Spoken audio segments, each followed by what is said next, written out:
এলাকার সব থেকে বাজে মেয়েটাকে আমি বিয়ে করছিলাম আর বাসরাতে তাকে 3টা জিনিস উপহার দিয়েছিলাম। আমাদের বিয়েটা হয় পারিবারিক ভাবে, আমি তাকে কখনোই দেখি নাই। আমার পরিবার আমার জন্য মেয়ে দেখা শুরু করলো, তখন আমার পরিবার আমাকে জিজ্ঞেস করলো আমি কাউকে ভালোবাসি কিনা। তখন আমার পরিবারকে আমি বললাম না, আমি কাউকে ভালোবাসি না। তখন আমার পরিবার সেই মেয়েটাকে দেখলো, আমার পরিবারের পছন্দ হলো। তখন আমাকে আমার পরিবার সেই মেয়ের ছবি দেখালো, তখন আমার কাছেও ভালো লাগলো।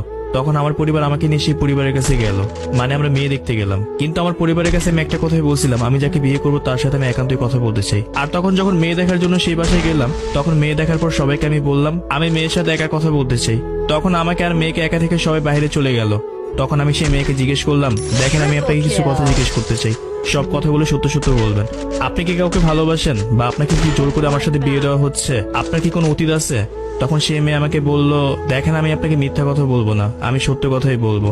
আমি অনেকগুলো রিলেশন করছি, এই এলাকার সব থেকে বাজে একটা মেয়ে আমি। যদি আপনি এলাকার মানুষদের জিজ্ঞেস করেন আমি কিরকম একটা মেয়ে, যারা আমাকে চিনে তারা সবাই বলবে আমি অনেক খারাপ একটা মেয়ে। আর রিলেশনের কথা বলতেছেন, আমার জীবনে একটা ছেলেকে অনেক বেশি ভালোবাসতাম, সে আমাকে ঠকাইছে। আর তার উপর রাগ করে কত ছেলের সাথে যে রিলেশন করছি যা কখনোই বলে শেষ করা যাবে না। তখন আমি অবাক হয়ে মেয়েটার কথা শুনতেছিলাম আর ভাবতেছিলাম সেগুলো কি কথা বলতেছে, সে তো তার নামে বদনাম বলতেছে আমার কাছে। তখন আমার কাছে অনেক বেশি ভালো লাগলো, সে তো সত্য কথাই বললো। তখন সেই মেয়েটা আমাকে বলতেছে আপনি কি এখন আমাকে বিয়ে করবেন? জানি বিয়ে করবেন না। তখন আমি তাকে হেসে বললাম জি আমি আপনাকে বিয়ে করব।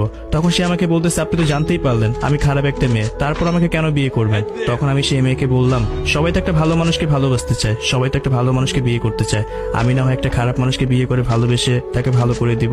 তারপর দুজনে সবাইকে বলে দিলাম আমাদের দুজনকে পছন্দ হয়েছে। তারপর আমরা সেইখান থেকে বিয়ে ঠিক করে বাসায় চলে আসতাম। বাসায় আসার পর প্রতিটা মুহূর্তে একটা কথাই ভাবতাম, এই মেয়েকে বিয়ে করে কি আমি ভুল করতেছি? সে তো অনেক ছেলের সাথে কথা বলছে, আমি যখন কাজের জন্য বাইরে থাকবো তখন তারও ছেলের সাথে কথা বলতে পারে। কিন্তু মনে মনে একটা কথাই ভাবতেছিলাম, যে মেয়েটা তার অতীতের কথা আমাকে বলছে সে মেয়েটা আর যাই হোক কখনো খারাপ হতে পারে না। তারপর ধুমধাম করে আমাদের বিয়েটাও হলো। তখন আমি বাসর ঘরে গেলাম, জীবনের প্রথম বাসর রাত, একটু নার্ভাস ফিল হইতেছিল নিজের ভিতরে। তখন আমি তার জন্য 3টা গিফট নিয়ে গেছিলাম। তার সামনে যখন গিফট নিয়ে গেলাম তখন সে আমাকে জিজ্ঞেস করতেছে এগুলো কি। তখন আমি তাকে বললাম খুলে দেখো। তারপর সে খুলে দেখলো একটা কোরআন শরীফ, একটা জায়নামাজ আর কিছু হাদিসের বই। তখন আমার বউ অনেক বেশি খুশি হলো। তখন সে আমাকে জিজ্ঞেস করলো বাসরাতে তো সবাই অনেক কিছুই দেয়, কিন্তু আপনি যে আমাকে এত দামি একটা জিনিস দিলেন, এটা তোর কারণটা কি?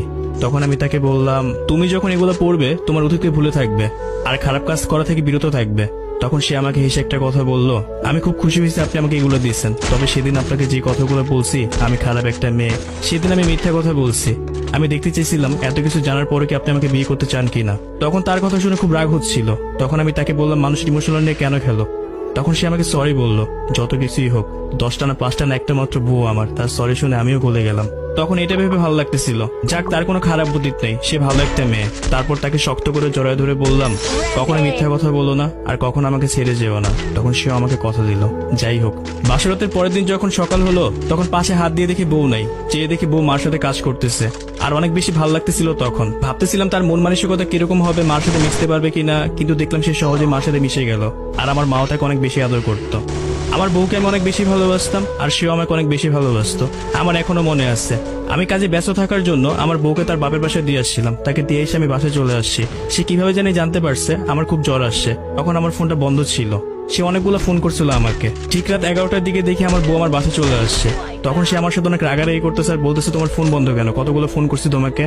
তখন সে আমাকে অনেক বেশি কেয়ার করলো। যখন আমি সুস্থ হলাম তখন সে আমাকে নিয়ে তার বাপের বাসায় গেল। আর আমাদের ভালোবাসা দেখে অনেকে অবাক হয়ে যেত আর হিংসাও করতো। আমার বউয়ের যখন বাচ্চা পেটে ছিল তখন আমি তাকে অনেক বেশি কেয়ার করতাম। আমি কাজ থেকে তাড়াতাড়ি বাসায় চলে আসতাম। অনেকেই বলা বলি করতো আমি নাকি বউ পাগল, তবে কারো কোনো কথা আমি কান দিতাম না।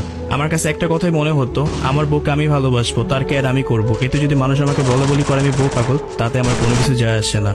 আর আমার বউয়ের যেদিন বাচ্চা